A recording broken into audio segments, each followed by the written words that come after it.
തകർച്ച നേരിടുന്ന IHRDയെ സംരക്ഷിക്കണമെന്നാവശ്യപ്പെട്ട് CPM യൂണിയന്റെ രാപ്പകൽ സമരം. ശമ്പള പരിഷ്കരണം ആവശ്യപ്പെട്ടും IHR ഡയറക്ടറുടെ ഏകാധിപത്യ പ്രവണതകൾ അവസാനിപ്പിക്കണമെന്നും ആവശ്യപ്പെട്ടാണ് സമരം. VS അച്യുതാനന്ദന്റെ മകൻ VA അരുൺകുമാറാണ് IHRDയുടെ ഡയറക്ടർ. ഉന്നത വിദ്യാഭ്യാസ വകുപ്പിന് കീഴിലുള്ള പൊതുമേഖലാ സ്ഥാപനമാണ് IHRD. 9 എഞ്ചിനീയറിംഗ് കോളേജുകളും 47 അപ്ലൈഡ് സയൻസ് കോളേജുകളും റെസിഡൻഷ്യൽ സ്കൂളുകളും ഉൾപ്പെടെ വിപുലമായ വിദ്യാഭ്യാസ സ്ഥാപന ശൃംഖലയുണ്ട് IHRDക്ക്. എന്നാൽ കഴിഞ്ഞ കുറച്ചു നാളുകളായി IHRD തകർച്ച നേരിടുകയാണെന്ന് തൊഴിലാളികൾ പറയുന്നു.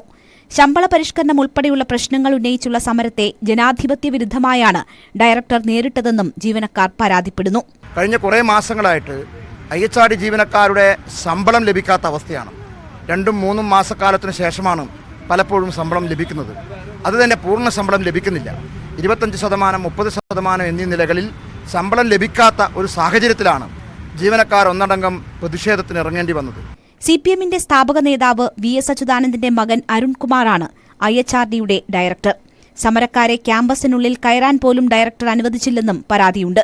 വരും ദിവസങ്ങളിൽ ഇത്തരം നീതി നിഷേധത്തിനെതിരായിട്ട്, ജീവനക്കാരുടെ ജനാധിപത്യ അവകാശങ്ങൾ ധ്വംസിക്കുന്നതിനെതിരായിട്ട് ജീവനക്കാർക്ക് കൃത്യമായി ശമ്പളം നൽകണം, പ്രൊമോഷനുകൾ നൽകണം, അർഹതപ്പെട്ട ആനുകൂല്യങ്ങൾ നൽകണം, സർക്കാർ പ്രഖ്യാപിച്ച DA നൽകണം എന്നീ വിഷയങ്ങൾ ഉയർത്തിപ്പിടിച്ചുകൊണ്ട് IHRD എംപ്ലോയീസ് ജീവനക്കാരുടെ നേതൃത്വത്തിൽ ശക്തമായ സമരം തുടർന്നുള്ള ദിവസങ്ങളിൽ ഉണ്ടാകുക തന്നെ ചെയ്യും. CPMന്റെ സംസ്ഥാന സെക്രട്ടേറിയറ്റ് അംഗം PK ബിജുവാണ് ഇന്നലെ സമരം ഉദ്ഘാടനം ചെയ്തത്. സമരം ശക്തമാക്കുന്നതിന്റെ ഭാഗമായി ഇന്ന് ഡയറക്ടറേറ്റ് ഉപരോധിക്കാനാണ് തീരുമാനം. ന്യൂസ് 18 തിരുവനന്തപുരം.